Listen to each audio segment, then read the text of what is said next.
बिस्मिल्लाहिर्रहमानिर्रहीम अस्सलामुअलैकुम नाजरीन। असी अज एक ऐसे मरज़ ते गुफ्तगू करन लगे हाँ जिहड़ा मरज़ बड़ी तेज़ी नाल फैल रहा है। तकरीबन हर दूसरा बंदा औरत इस मरज़ का शिकार है। ताकि हुण छोटे छोटे 8-8 10-10 साल के बच्चे भी इस बीमारी च मुबतला हो रहे हैं। आम लोगों नूं इस मरज़ की वजूहात का इलम नहीं हुंदा, जिहदी वजह तो तरह तरह दियां गैर जरूरी दवाइयां खा खा के ज़हनी मरीज बन जाते हैं ते अपने इस मरज़ के इलाज वास्ते 2 नंबर पीरां फकीरां का भी सहारा लेंदे ने, जिहड़ा इन्हां दी सेहत दे नाल नाल पैसा ते वक्त भी बर्बाद कर लेंदे ने। साडा हमजा दवाखाना बल्लोगी ते इस तरह के बड़े परेशान हाल मरीज आए ने जिहड़े कई सालों तो सिर दर्द का शिकार सन। वो बेचारे इलाज करा करा के बेबस हो गए सन। अलहमदुलिल्लाह मैं उन्हां दा इलाज किया ते अल्लाह दे फजल नाल वो मरीज सेहतयाब हो गए। दुखी इंसानां दी खिदमत च कई सालों तो मसरूफ हाँ ते कई हज़ारां लोगों का इलाज किया है। अल्लाह ने उन्होंने सेहत अता फरमाई।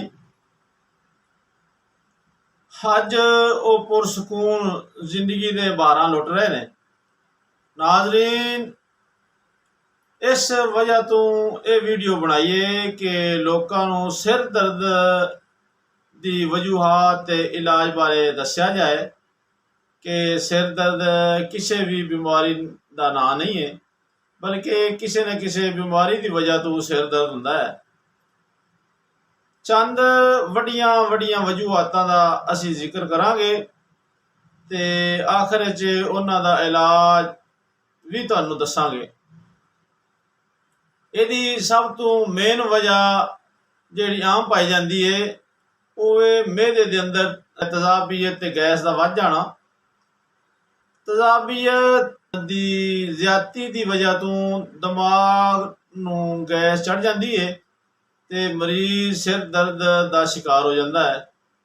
मेरे इलाज करने की बजाय सिर दर्द दियां गोलियां खा खा के अपने मेदे का बेड़ा गर्क कर लेंदे ने। दूसरी वजह यह हर वक्त अपने दिमाग च तरह तरह दियां सोचां ते परेशानियां का मेला लाई रखना ते उन्हां सोचां ते परेशानियां की वजह तो हर वक्त सिर दे दर्द का रोना रोंदे रहना। तीसरी वजह यह आ कि नज़र की कमजोरी, नज़र कमजोर होने नाल भी अक्सर सिर नूं दर्द होंदा रहिंदा है। थोड़ा जिहा पढ़न नाल यानी निगाह का कोई काम करन नाल सिर नूं दर्द शुरू हो जाता है। इस तो इलावा ब्लड प्रेशर का वध जाना या घट जाना, दिमाग च किसी रसौली का बन जाना सिर की दर्द की वजूहात बनता है। दर्द सर का इलाज करन तो पहला किसी मुस्तनद नबजशनास हकीम नाल मशवरा करके यदि वजूहात तलाश करके इलाज कराया जाए ताकि इस बीमारी तो छुटकारा हासिल किया जाए। ये वास्ते मैं तुहानूं एक बहुत मुजरब नुस्खा दसन लगा जिहड़ा मैं कई सालों तो इस्तेमाल करा रहा। इंशाअल्लाह जिहड़ा भी इस्तेमाल करेगा वो सिर दर्द तो सुकून पाएगा। नुस्खा सुने। उस्तो खदूस 100 ग्राम, कश्मीर यानी सुकियां धनिया, खुशक धनिया 100 ग्राम, काली मिर्च 25 ग्राम। इन्हों अच्छे तरीके नाल बरीक कर लेना ते 1 चम्मच शहद, अद्धा गिलास नीम गर्म पानी, उहदे नाल अद्धी चम्मच चाय वाली ये सफूफ इस्तेमाल करना है।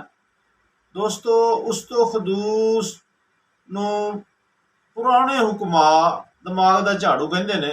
झाड़ू का काम ही है अंदर की सफाई करना। दिमाग दी जिन्नियां रतूबतां ने सारियां दी सफाई लई उस तो खदूस ही काफ़ी है। दुआवां याद रखना। अस्सलामु अलैकुम।